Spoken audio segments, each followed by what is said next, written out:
เดี๋ยวจะไปโดนสายเป็ดเขา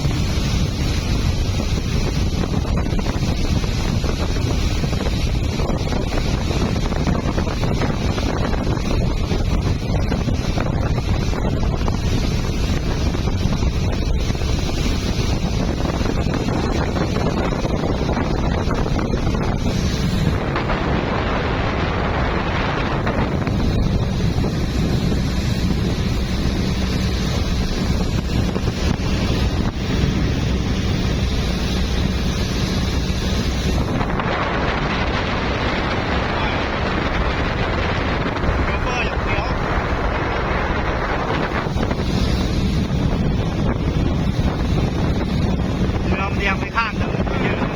นะเข้ามาเยอะนะ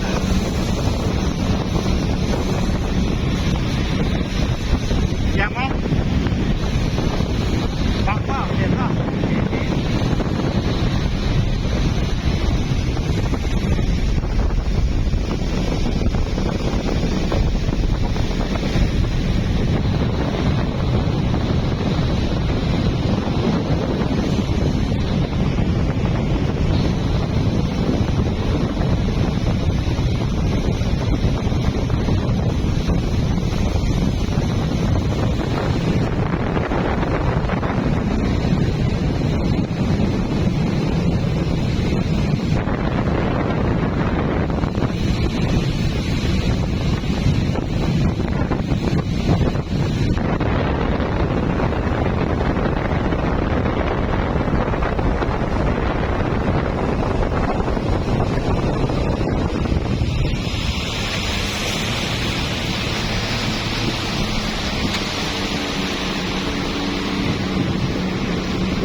อ้าวถึงแล้วเหรอ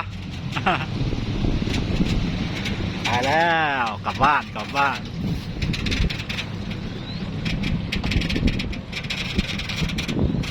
ถึงแล้ว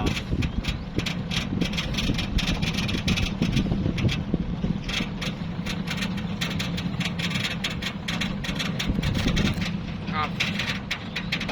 มันไม่ต้องใส่เกียร์ว่างงี้ป่ะเคาะเข้าหน่อยก็ได้เคาะเข้าไปหน่อยตรงเข้าไปเลยเหรอเคาะตึกเข้าไปตึกเข้าไปหน่อยตรงเข้าไปเลยให้เสียบนั่นเลยเบาๆนะเข้าไปจะเสียบเบาๆถึงแล้วเคาะเข้าไปมาเดี๋ยวขับเอง